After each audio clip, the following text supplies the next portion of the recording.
I was born and raised in Cairo. Like the family originally is from Mecca.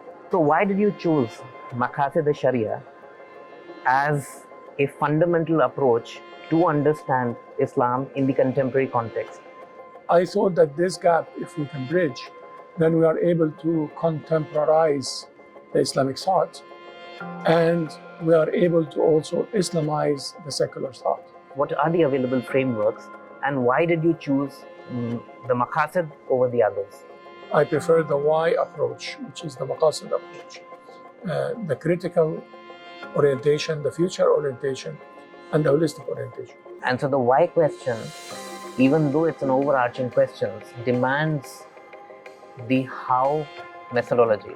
In Islam, it is actually more complex than systems theory, because if you read the Quran this way, you will see that the why, the maqsood, is actually the main logic of the Quran. Ghazali is saying that the transcendental, the rational, and the empirical need to be mapped one-on-one, because this is the creation of the God. Well, there is no tafsir without a mufassir, and there is no fiqh without a faqih. There is no ultimate tafsir of the Quran. The ultimate tafsir of the Quran is in the hereafter. We need to reconsider the Quran as a source of knowledge for today, not to twist it to fit the realities of today, but rather for it to guide the realities of today towards a better reality. Where did the Islamization of knowledge, particularly as a movement, do you think what did it achieve, and where did it fail?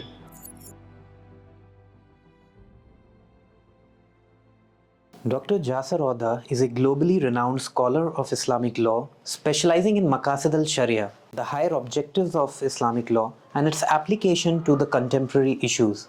With a background in both Islamic jurisprudence and systems theory, he offers a unique and modern framework for understanding Islamic ethics and governance. Dr. Auda is the founding president of Maqasid Institute, an international think tank dedicated to the application of Islamic principles to the real-world challenges. His extensive work bridges the gap between traditional scholarship and modern systems of thought, making him a prominent voice in contemporary Islamic discourse.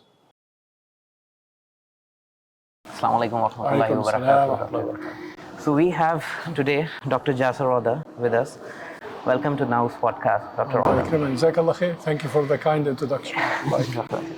Before beginning, Dr. Saab, I would like to know about your background, your life story. Very briefly, why did you take up this big task of connecting the modern logic or redefining the modern logic under the Islamic and Maqasid lens? Oh, wow. I grew up in Cairo.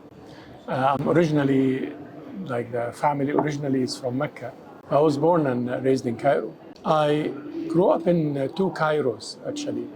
A Cairo in which I went to Al-Azhar Mosque, memorized the Quran, had my training in fiqh and hadith and so on, and lived in that mosque, learning about fiqh especially in a different century and a different world. Once you enter what's called Old Cairo, Qahira al-Qadima, you are in that different century, and people's behaviors back in the 70s and 80s were different. And I also grew up in a different Cairo, in which I went to Cairo University. I studied engineering. Oh. And I had a degree there in engineering. So I grew up in feeling the gap, or let's say living two different lives. Inshallah, the same life of a Muslim, but the life of studying in Cairo University in a secular way is a very different life from studying in Al-Azhar and so on. I did both, and I eventually actually continued with my engineering studies until I had a PhD in systems analysis and design, more specialized in the theory of systems and so on. And therefore I taught philosophy and ethics. But I also did my bachelor's, master's, and PhD in Islamic studies. And therefore, I felt the need to bridge the gap between two approaches, the secular approach, especially the systematic approach, where people usually come from an atheist background, They would like to integrate. They view everything in the world connected, etc. But they do this in a very materialistic way. Versus in Islamic studies, where everything is supposed to be connected, supposed to be systematic. But we usually don't do that. We usually partition. When I used to memorize the Quran, our Sheikh would, make us memorize half an ayah. Start from the middle of the ayah, from the middle of the letters, rather than integrating. You wouldn't, when I memorized the Quran, the Sheikh wouldn't tell you the whole surah is about this. Or when I did fiqh al-Shafi'iyya at that time, the Sheikh wouldn't tell you, oh, but the Hanafis think this way. And this has to do with the Ash'aris or the philosophies or the politics. There is no integration. And I felt that the integration in the secular world, in the systems thinking, is actually lacking an Islamic background. And therefore, I eventually did my PhD in Islamic studies back in the UK, in the University of Wales, in the systems approach to Islamic law. And that's how I started the integration. Now, I am no longer concerned about systems theory. I'm working mostly with the Quran, Quranic studies. But that's, of course, in the background. You cannot approach the Quran from nowhere. Therefore, the work I do now with the Quran is pretty much a systems approach, I would say, to the Quran, even though this is not how I present it, perhaps. There's two sides to your story.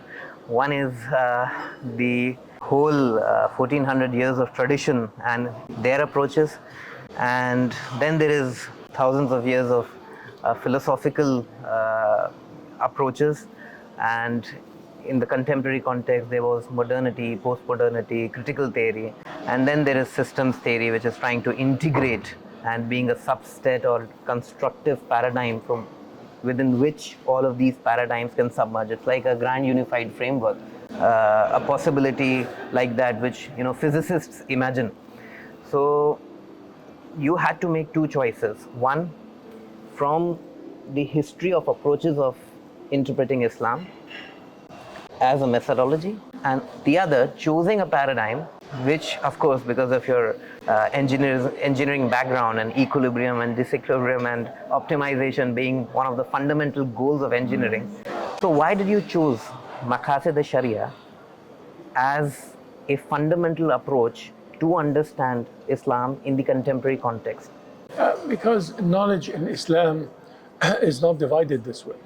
Our source of Islam is the Quran. And if you look in the Quran for ilm or knowledge, ilm in the Quran is not divided into dini, dunyawi, aqli, naqli, is not divided like that. Everything in the Quran is ilm. Knowing about a tree or a planet is similar to knowing about a hadith or a fatwa in fiqh. It's the same thing.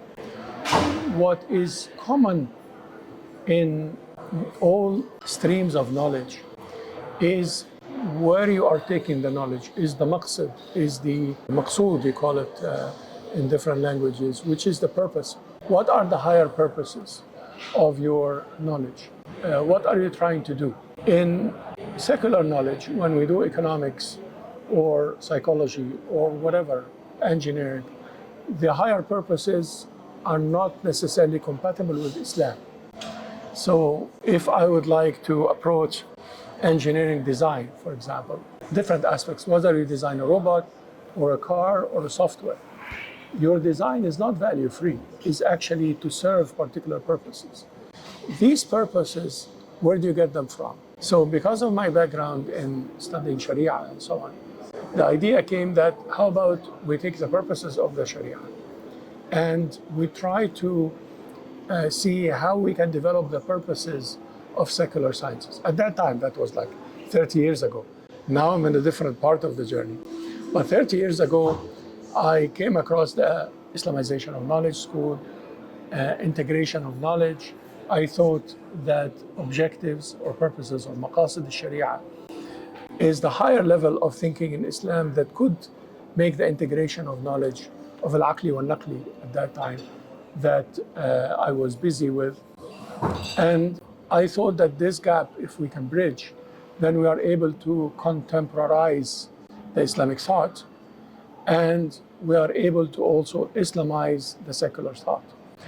I was influenced by many people. I read all the time. I was influenced by Ibn Khaldun, for example. And I noticed that Ibn Khaldun, in order to develop his theory, he used the Maqasid Al-Sharia as the purposes of the siyasat al-mulk, the politics of kingdoms, and so on that he was talking about. So he found that Maqasid could be a drive for his political theory. And eventually his theory of history and so on is linked to Maqasid in Ibn Khaldun's thought. I was influenced by Juwayni, and in his books on Jasser Auda, he put al-Maqasid as the center around which every detail revolves, he said. I was influenced by Imam al-Ghazali in his Raqa'iq and this.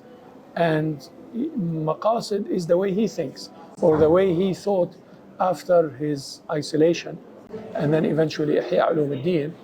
With the Ihya, he is actually looking at the higher purposes of Islam, the higher purpose of Hajj, the higher purpose of Umrah, the higher purpose of Salah, the higher purpose of this.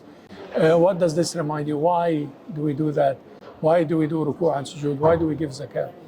So the why question is actually, to me, the link between the thinking in terms of Sharia and the thinking in terms of modern sciences. Eventually, I converged to the whys of the Quran. And the whys of the Quran are wider than the whys of the Sharia. They are bigger than darurat wa hajat wa tahsinat, necessities, needs and luxuries, hifdh al-din wa nafs wal aql, the preservation of mind and intellect and so on.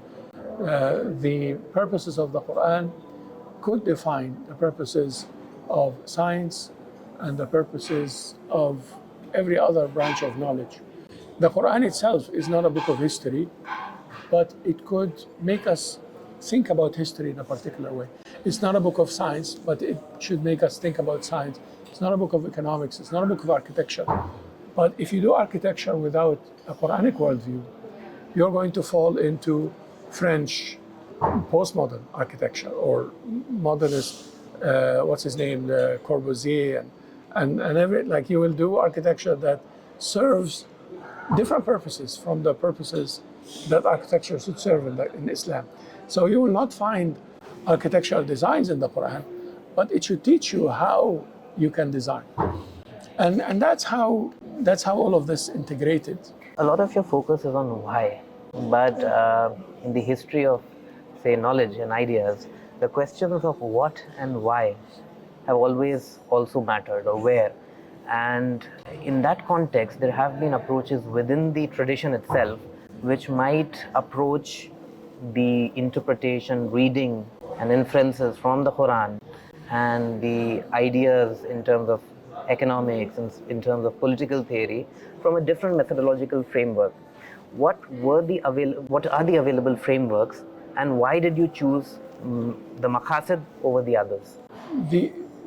I chose the Maqasid because, as I said, I thought that the question of why is more important than the other questions, because the why is a future-oriented question. When you ask why we are doing this, why are we making this policy in a company or in a government, we are actually trying to achieve something in the future. Why am I doing this even personally? In order to achieve something in the future. So the Maqasid would shift our orientation from the past to the future. And it doesn't mean that we neglect the past or ignore the past, but basically to orient the thinking and the action towards the future. The why is also a critical question, a question of critique. When you say, why are you making this decision? You actually have the ability to bring out the positive parts of that decision. And I could tell you, no, but why do you do that? This is going to be negative this way. Even critiquing ourselves. If we fast, why? For the sake of taqwa. Then if we don't achieve taqwa, then there is no need to fast. Nabi Sallallahu Alaihi Wasallam said that. If you're not going to stop lying, then Allah doesn't need you to stop eating and drinking. That is a why of fasting. And a why question is also an integrative question, is a holistic question. is a su'al kulliyat, as we say in Islamic philosophy. It's a question about the kulliyat, because once you ask why, you're looking at the bigger system. And these three reasons are why I prefer the why approach, which is the Maqasid approach. The critical orientation, the future orientation, and the holistic orientation. So, if I'm understanding is right, the moment I have a why question and I'm able to decide what that question is, what that direction is, the immediate desire or the immediate requirement becomes, how do I achieve it? Sure. And so the why question, even though it's an overarching question, demands the how methodology. So does the Maqasid approach deal with the howness, or does it understand, articulate the whys, and does not enter into the arena of how to do that? Yeah, well, because a lot of the Muslim world governs- today is suffering from the question of how do we achieve this when we it governs the how. It guides the how. Of course, the why question is not a how question. Like why to achieve justice, for example. And then the how, then you try to achieve justice through laws, policies, through charities, you try to achieve justice in different ways. But once you get into the means in order to achieve these ends, every means has an end in its own right. The ends are not just one end. There are series of ends. So the right way, and I believe the Quranic logic, is to actually go to the highest of whys and then go from there to the other whys. The highest of whys is the ibadah. وَمَا خَلَقْتُ الْجِنَّ وَالْإِنسَ إِلَّا لِيَعْبُدُونَ. Allah created us to worship Him, right? But then how are you going to design the software if you want to worship Allah? Well, worship by doing what? Oh, by achieving mercy, for example, in a society. By doing what? Oh, by working on charitable initiatives. Okay, by what? Then the whys, there is a series of why, or circles why. They call it in the systems theory the series of why. But in Islam, it is actually more complex than systems theory, because if you read the Quran this way, you will see that the why, the maqsood, is actually the main logic of the Quran. Allah subhanahu wa ta'ala justifies creating everything by saying why He created. He created mountains for the sake of the stability on earth, for example. He did not say created mountains by the tectonics and like this. This is a theory that we can develop. But He went, subhanahu wa ta'ala, talking about the mountains, to the why mountains, and why the stars, and why the water, and why the prophets, and why marriage, and why charity, and why salah, and why hajj. So the why, or the maqsood, to me is the basic logic of the Quran. The Quran does do causality. The water is going to make the plant grow, and hitting somebody is going to kill that person. Yes, but causality is a minor logic in the Quran. Because you mentioned that about the problems with the principle of causation, and what you said exactly is the criticizing causation does not entail the deconstruction of theology. And because you're talking about the causation principle, I mean, can you unpack it more? So causation and deconstruction. I didn't get that. So in your book, so you also dealt with the idea of causation, and historically cosmological argument, say for example, these kinds of arguments have been the used systems book. Okay. to say as a proof of God. And so people in time came to realize as if this is the necessary argument. So Hume, for example, in the Western context, being a skeptic, asked the question of causality versus correlation. Yeah. And so then when you say that causality, if you question the nature of causality as an idea within systems, that does not mean that you're deconstructing theology itself, because a lot of kalam happened in the causality question or narrative. So if you could unpack that a little. Well, I wrote that book on systems theory. That was, I published part of my PhD back in University of Wales. That is now 20 years ago, that PhD. I no longer think like that. I think I no longer look for proofs for God. And I no longer involve myself in that debate. Why? Because after the years has passed and the experiences, I believe that the heart is two kinds. A kind that wishes to be guided, and a kind that does not wish to be guided. And the kind that wishes to be guided, regardless of the arguments and regardless of the problems that you could have in your arguments about Islam, it will be guided to Islam. It will know Allah subhanahu wa ta'ala. And the heart that does not wish to be guided will always find a counter argument to any argument. I remember in that book, I don't remember all the details, but I remember getting into systems argument for God versus the causality argument and the integration argument and the creation by design, the design argument. Teleological. And this, I remember getting into that, and I was happy that I could Islamize systems theory this way. That was quite some time ago. Now I don't indulge in that, because the end is you're arguing for the existence of Allah, and that any sound heart will know. Quran itself says that some of the hearts we have told you. But because you keep revisiting the idea of Islamization of knowledge, and a phase that happened, and Malaysia, where we are sitting right now, is one of the hotbeds of that movement. And because you've said again and again that you've come out of that systems theory approach in a way, although it guides you a little, because it's a paradigm. So what led you to leave that approach, and where did the Islamization of knowledge, particularly as a movement, do you think what did it achieve, and where did it fail? Yeah, I teach now in the Islamic University. I'm a visiting professor with the Islamic University that was founded on this idea of Islamization. Rahimahullah, Dr. Al-Faruqi, Ismail Faruqi, he made a paper back in the 70s, early 80s on Islamization, a project. And then he was supposed to come to Kuala Lumpur and be the first chancellor or rector, I think, like the first leader of that project.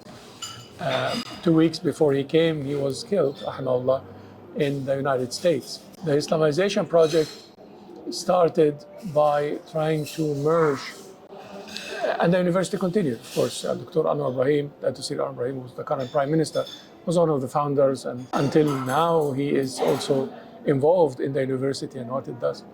The idea was to integrate al-aqli wal-naqli.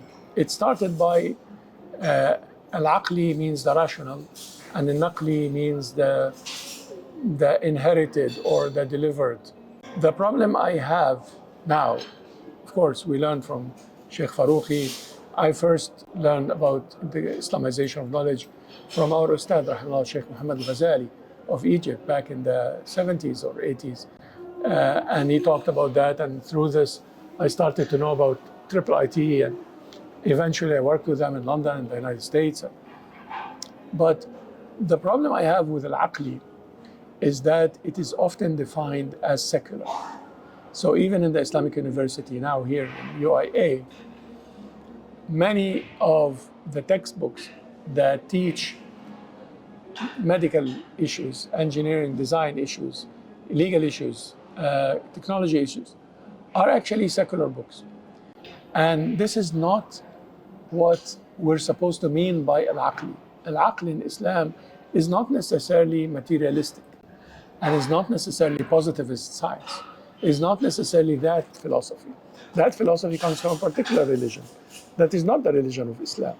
Al-aql in Islam is al-iman, is faith.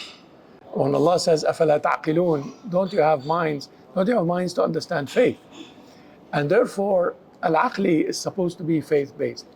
Al-naqli is often understood from Dr. Faruq rahimahullah paper until today, is often understood as fiqhi, as tashri'i, as legislative. It is part of Islam, but it's not everything about Islam. And fiqhi is usually understood as tarihi, as historical. So al-naqli here, for example, in Malaysia, is الفقه الشافعي and العقيدة الأشعرية. But النقلي is the Quran, that to start with. And then the Quran developed, yes, you could be Shafi'i, but you could also be Hanafi and Ja'fari, and you're Muslim, you're fine, you're just a school of thought.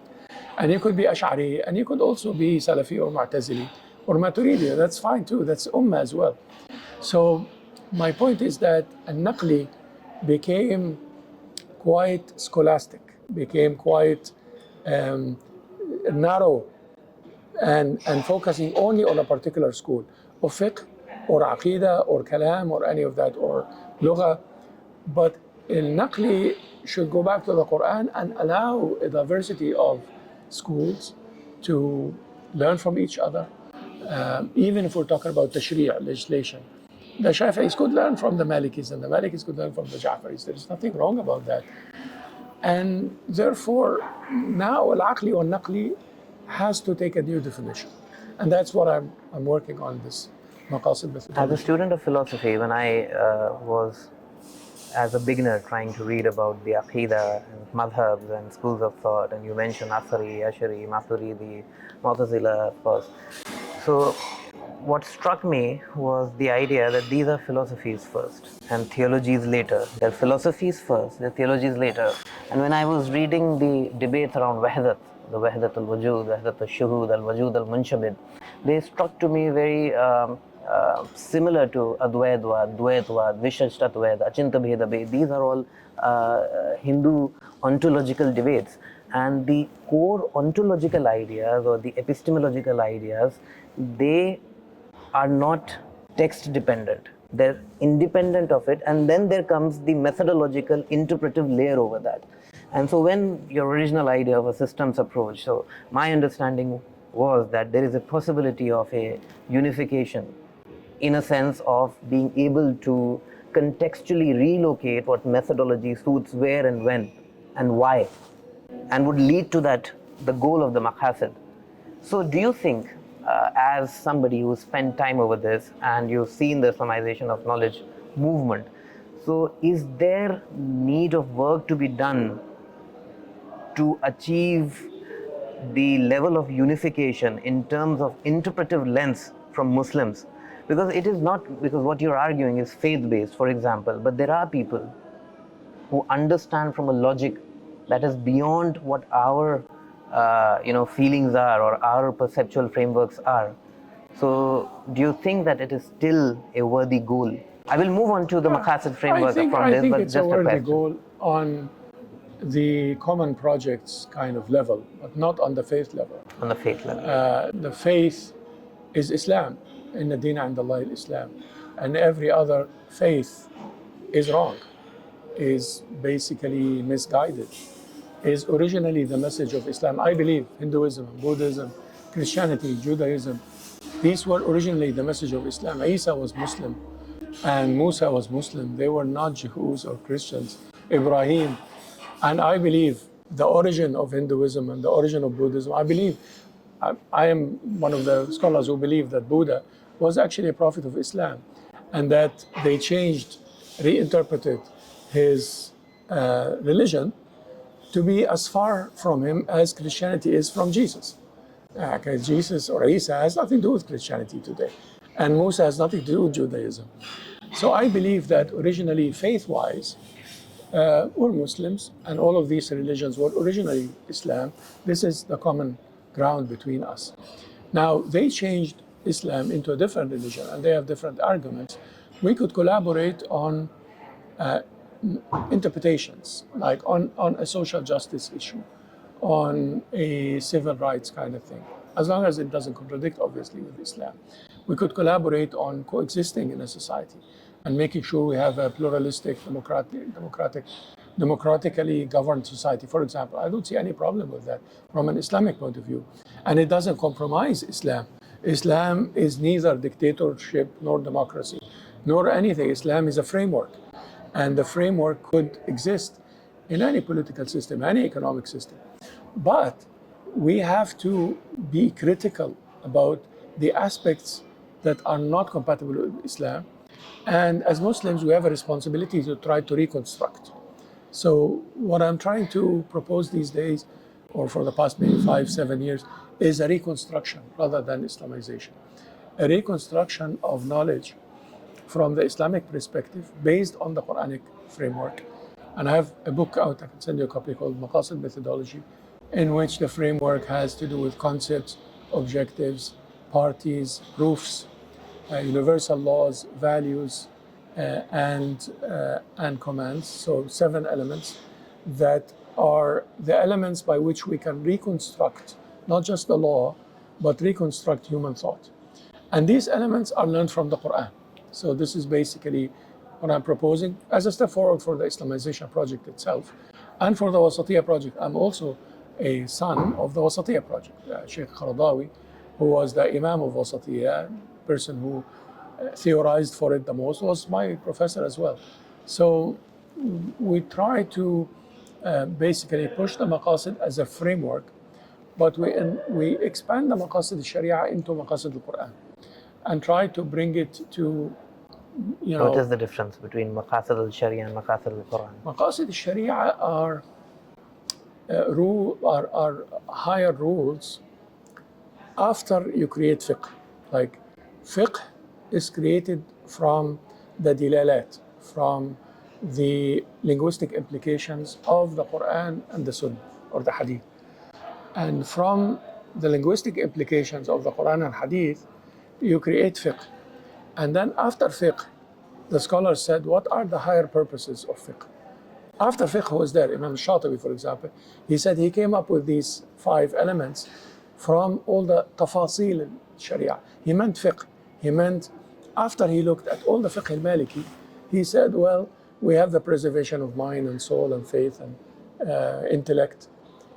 Maqasid al-Quran is different. Maqasid al-Quran is what the Quran intends. It's not post-fiqh, it's pre-fiqh. It is the real fiqh, because when I say fiqh now, I mean tashri'ah, I mean legislation. But fiqh in the Quran is not just legislation. Fiqh in the Quran is economics and politics and international relations and Sufism. And fiqh in the Quran is a much wider concept. And Maqasid al-Quran shapes the fiqh in a much wider way than the fuqaha had shaped it, contemporary fuqaha. The old fuqaha were doctors and astronomers and geologists and chemists and mathematicians. They didn't see a secular schism between al-aqli and al-naqli. They didn't do that. They were encyclopedic scholars because knowledge did not divide. Al-Jahiz, in his book on Hayawan, his book on zoology called Animals, Al-Jahiz in the introduction said that this is a book on fiqh, but the fiqh of Hayawan, the fiqh of animals.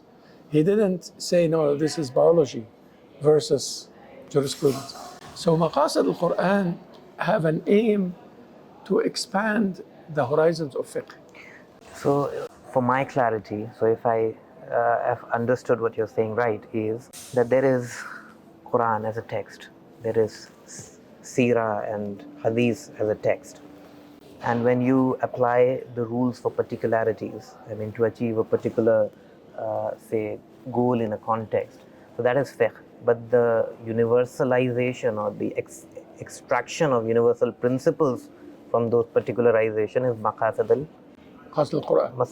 It's the Sharia, and then because historically it is law and jurisprudence and mostly governance that has been the larger aim of fuqaha in especially the later centuries.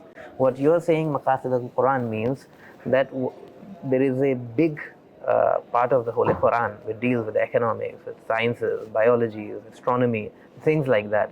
And if we recognize the why question again of these domains which are part of human life, and because Quran is it's a holistic paradigm and for all times to come. So you're trying to expand that horizon, but that does not mean that the existing fiqh is contested. No, it means it's a part of the project of expansion of. It's part of the expansion. The existing fiqh has to be renewed, not contested. I mean, what does that mean? What is the difference between renewal and? Renewal means that you keep the fixed parts and change the variable parts.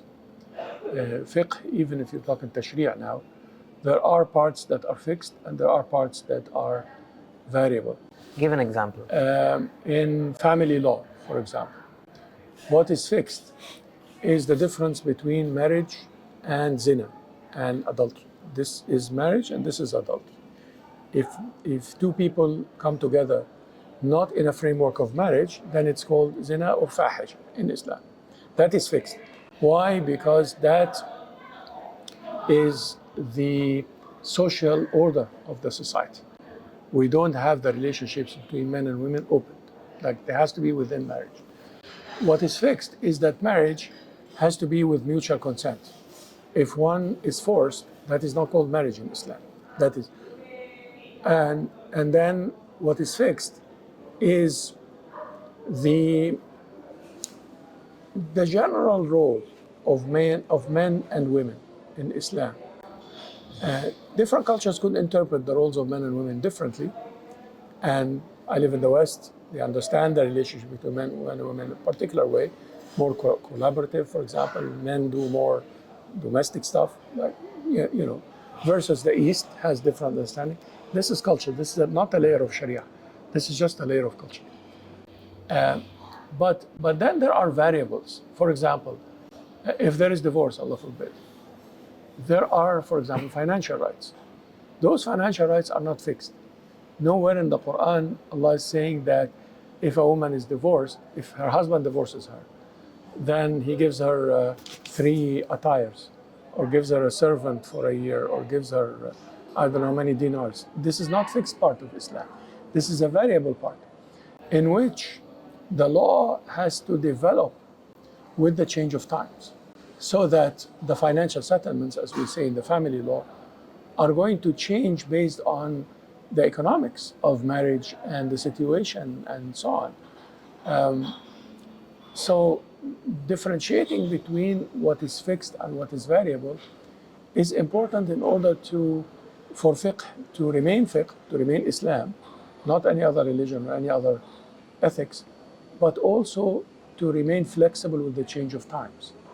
And family law is a good example of that. Get into some details in terms of parts that have to remain fixed because they are part of the social order of Islam, and parts that have to change because living in different countries and different cultures, different times, there are certain parts that have to change.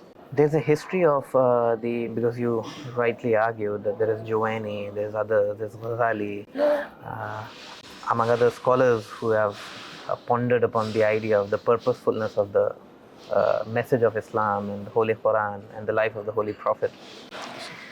And so there have been approaches, and there have been also interpretations of universalization. What constitutes maqasid? And so there is an interpretive layer which constitutes universality itself, apart from variability. Is it? I mean, these are questions that are coming to my mind.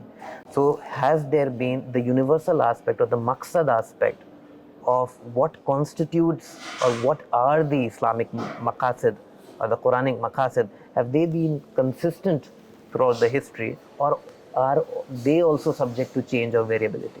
Well, if allow me to analyze your question. In the Quranic worldview, it's not called interpretation. There is tafsir and ta'wil. Tafsir is to explain.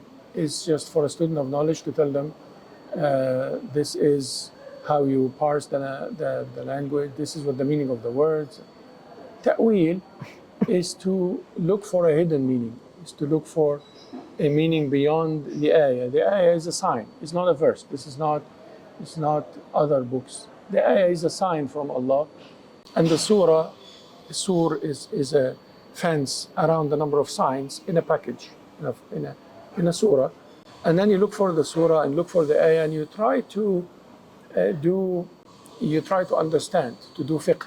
Is it not the systems analysis? I mean, when you are saying all of this, it reminds me of Humberto Maturana, and when he says about the statistical, it's called Markov blanket. So in dynamical systems, there emerges certain levels of coherence and equilibrium between certain regions, which creates a package around themselves. So, for example, surah is the packaging of signs in a certain context. So, it's still systems in a way, is it? Well, if you come from a systems perspective, you would see it this way. But if you come from a Quranic perspective, then you look at systems and say, well, this looks like a surah. So, for example, yeah, of course, I agree with you. What I'm saying is that, like your question about interpretation and universalism is a question that comes from a systems perspective, and that looks at universal versus particular or specific. Islam doesn't have Quran, as far as I understand it, doesn't have this language. The Quran is too complex to justify the philosophical dichotomies. You see, universality versus particularism and objectivity versus subjectivity. The antinomies of philosophy. And interpretation versus the script. It's not like that. If I come from a Quranic perspective, I could indulge in this conversation, but I would know that I am on a ground that is not my ground in Quranic studies. This is just systems theory and the systems people, so speaking them in their language.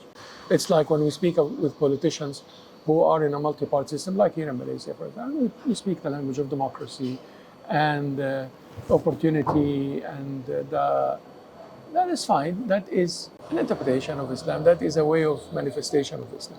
But that's not the Islamic paradigm. That is just for the sake of a particular context in which we are trying to achieve something good. So I could go with you in what you are asking and agree with you that yes, it's an interpretation and it's trying to create universality, and any universality is challenged. If I ask you a question, I mean on a personal level, so is it always phenomenological when we're approaching Quran? And if that's the case, the idea of tajdeed, I mean that there is this context of revivalism or renewal, it demands that whatever is, say for example in the Kalam debate, and when I'm reading Ghazali, for example, Ghazali is saying that the transcendental, the rational and the empirical need to be mapped one-on-one, because this is the creation of the God. And so in that context, the demand from the perspective of a Muslim dealing with the outside world beyond faith, the demand automatically becomes, as a da'i, say for example, to have that that worldview. And so is this also discursive in a sense that we keep on engaging with these questions, we engage with the, say, secular or whatever, and then we try to reconstruct from the Quranic lens a grander theorization which might seem to have those elements. Well, there is no tafsir without a mufassir, and there is no fiqh without a faqih. There is no ultimate tafsir of the Quran. The ultimate tafsir of the Quran is in the hereafter. Ta'wil, the hidden meanings behind everything and the clarity of everything in the Quran is going to happen in the hereafter. So nobody could claim that they represent the Quranic truths. But what you are saying is fiqh, is a kind of fiqh, is a kind of approach. And there is no approach from nowhere. Everyone is influenced by their backgrounds. Imam al-Ghazali, because of his, I would say, Greek philosophy background, when I critique him, I say that he became a Greek philosopher and he couldn't leave it. Even when he called them, tahafut al-falasifa, he couldn't come out of the Greek mind. Now that with the advantage of time, we can see that. So I don't think I don't think I could come out of my systems background. You see, but I agree with what you're saying as a fiqh, not as the Quranic approach, or that it's all along like that. No, it's all along, we don't know. Allah subhanahu wa ta'ala revealed this book to Muhammad sallallahu alayhi wa sallam as a guidance. And every generation and everyone with a particular mind has the ability to draw guidance from him, from the Quran. And a simple mind who just reads the Arabic or even a translation and takes this as, okay, be good to your parents and be good to your neighbors. we just live like that. And a philosopher who thinks in terms of frameworks and methodologies and has a particular philosophical dichotomies that he or she comes from would look at the Quran this way. Oh, where's objectivism and subjectivism and universality and particularism and relativism and nihilism? And then we say, oh, well, these are different aspects. It's an interpretation. It's a now speaking the language, English language, interpretation. But it's not necessarily a tafsir of the Quran necessarily for what it is or what the core message of it is, you see. But yeah, sure. According to you, what are the maqasid of the Sharia? Maqasid Al-Sharia are different dimensions. One of them are the theory, the حفظ الدين والنفس والعقل والمال والعرض والضرورات والحاجات والتحسينيات, the original theory. And there are maqasid that they call Maqasid Al-Bab. Maqasid Al-Bab are the maqsid of the chapter, the maqsid of the family law, the maqsid of the criminal law, the maqsid of, if you're talking fiqh particularly. And every chapter has maqasid that intersect with the general maqasid but might not be equal to them. Like for example in fiqh, when we deal with financial dealings, one of the maqasid is al-rawaj, is you want the markets to be working, you want the currency to be moving. This is not حفظ الدين والنفس والعقل, but it adds to that. The criminal punishment, the maqsad al-rada', the deterrence. You want deterrence, you want people to be deterred from crime. That is a maqsad that is added to the حفظ الدين والنفس. And there is also maqasid, they call it al-juz'iyya, or the specific maqasid. Overrule, like why do I rub my hair when I do, and why do I go around the Kaaba? Like just the maqasid ala Imam Ghazali, thinking. So the maqasid al-Sharia are not one thing, and they are multidimensional, and they should not be confined to a particular historical theory, because they could renew. We could have a maqsid today of things that were not in the past, international relations. There were no countries in particular we like today, but we could start to look into the Sharia in what develops international relations in particular. Or we could look into the Sharia for the environment. In the past, they didn't call it like that. The Quranic word is mubawwa. In Arabic is bi'a, the environment is bi'a. The Quranic mubawwa is not just the environment, it's the environment with its social structure and political structure. It's not just, when Allah says mubawwa, it's not just the environment, it's everything. It's the place. But we call it the environment today. We could have maqasid for maqasid al-bi'a, the maqasid for the environment. That is new. And sometimes people confuse as if the renewal means that there is something new which did not exist in the Quran or in the, say for example, the discourse, history that is coming out.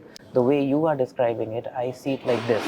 You're talking about, say for example, tashkik, layers. I'm reminded of Sehrawardi or Mullah Fadra. And when I see this, I see it like this, that there may be some maqsad embedded in the Quran, maybe universal, at the level of universal, but because the historical context did not demand for it to be dealt in depth, that fiqh did not develop, because the context did not arise. That did not mean that it was not there. And that also validates the fact that Islam and Quran is for all times to come. Is it a fair statement? Yeah, I totally agree with that. Well, the Quran is not finished. The interpretation of the Quran is not finished. It's open for every place and time. And yes, some people say, oh, why didn't the Sahaba talk about the environment? Well, it was not part of their sciences or they didn't talk about tasawwuf. Pollution was not like a lived reality for them. The Sahaba didn't know ilm al-hadith. They didn't know ilm al-fiqh. They didn't call it fiqh like that. It developed after. The Sahaba never said, okay, this is tafsir. It's not like that. Sciences develop. So now we have sciences of environment, more sciences of philosophy and methodology and approaches. And the word of Allah subhanahu wa ta'ala is above that. He is giving us in Arabic certain stories and certain instructions, certain simplified in our language for our guidance. Every place and time we could look at that, revisit that script and understand something else, something different from the past. It doesn't negate the past. You see, the problem is with the binary mentality. Now the internet is enforcing a lot of that. People are binary. Oh, you're talking about the future, therefore the past is void. You're talking about this, therefore you're against that. They call it مفهوم المخالفة in fiqh, or the implication of the contrary. That is a fallacy. That is a fallacy. That is not a real thing. It's just Greek philosophy. So I think that we need to reconsider the Quran as a source of knowledge for today, not to twist it to fit the realities of today, but rather for it to guide the realities of today towards a better reality, towards a better economy, a better polity, a better education, not to twist it to fit in Maslow's education theory. And so you do philosophy from Quranic perspective rather than read Quran from philosophical perspective. Exactly. You create theories because of the necessity of what the Quran is purposefully demanding. Yeah. Alhamdulillah. Alhamdulillah. No, it's been a good interview, mashallah. So, in conclusion, as students of contemporary thoughts, say for example, my master's and then research has been in economics. So, even though the Islamization of knowledge framework has its limitations, but we should still hope for building theories from Quranic perspective. Yeah, what do you have to say? Yeah, no, I agree. I think in terms of economics, you have to read the Quran in a different way. Islamization, aqli and naqli and so on, I don't think that we need that now. I think it had its time. And when we did that, we ended up with the Islamic finances and the Islamic banks and stuff. I don't think that this is what we need today. I think what we need today is to look back at the macro issues from the economic perspective and redefine currency and redefine goods and redefine trade. The concept of rizq, for example, in the Quran, rizq is not equal money. Rizq is different. We need to build a new economic theory around the concepts of the Quran, because the current Islamic economics theory are capitalist theories. The repackaging of the they're just taking away in the name interest. The name interest and making, and some of the Islamic transactions are genuine. Yeah, but most of them, to me, are riba, are still within the system, are still dealing with an interest, are still trading in money. They are better, but they don't fulfill the aspirations of Muslims. Muslims now, especially after what's happening in Palestine and the change of the world order, Muslims have to play a bigger role in order for Islam to exist in the next while and to have a say bigger than that. What about the conception of human rights? Because somewhere you deal with the idea of human rights, and it. In terms of a conversation with a non-Muslim, yeah, sure, a non-Muslim could come to me and say human rights, and I deal with them. But this is not an Islamic idea. The Islamic idea of rights are the idea of huquq, haqq, and haqq has a different definition. So again, whether you are a Muslim who is dealing with the reality and therefore using the language of the reality in order to deal, or you are trying to build new Islamic thought. New Islamic thought, we should go beyond the current paradigm of international relations and UN and human rights charters and all of that. If anything, Palestine is proving is that this is a failed system. Exactly. It's not really working. It's not really working. The ideas and the institutions that hold the ideas. And therefore, many Westerners, I come from Canada, many Canadians are rethinking human rights and multiculturalism. And because now they discovered, okay, this is just talk. We are not really living any manifestation of human rights. And this is not, it doesn't mean that Islam is against human rights, but Islam is against a superficial kind of rights-based, like, It has its own understanding, conception, and paradigm of huquq and what it You're telling people that they have rights, and then you're not giving them anything. They're just saying that they have rights. But Islam it works from the bottom up, from the But also the rights themselves, whatever been promised, they themselves are, uh, one last question, Dr. Auda. You run Maqasid Institute, and how are you implementing the Maqasid approach in terms of a program? Alhamdulillah. I founded the Maqasid Institute about 10 years ago in order to create a network of think tanks that think along this way, use what's called the Maqasid methodology. I wrote a book on that. We trained many scholars around the world on that. I resigned from being a president of Maqasid Institute last year. The president now is Dr. Zaid Barzanji. And I'm just a board member now, being a founding, chairman. And therefore, inshallah, the Maqasid Institute will continue to build this think tank and try to realize the Maqasid methodology in different branches of knowledge. Personally, I am no longer building organizations or institutions. I did a number of those in my life, and I'm no longer interested in that. I think that it has its people, it has its stage of life. I personally now write about the Quran. I'm busy writing a tafsir, in which I'm now in the 6th volume of it in Surah Al-Anbiya. And inshallah, hopefully in the next 2 or 3 years, if Allah gives me life, it will come out. And then I will direct all my scholarship to explaining this tafsir. It's an ayah by ayah kind of tafsir. And that's what I'm working on now, the past maybe 5 years. And inshallah, pray for us, inshallah. Thank you, Dr. Jasser Auda, for being here. Jazakallah khair.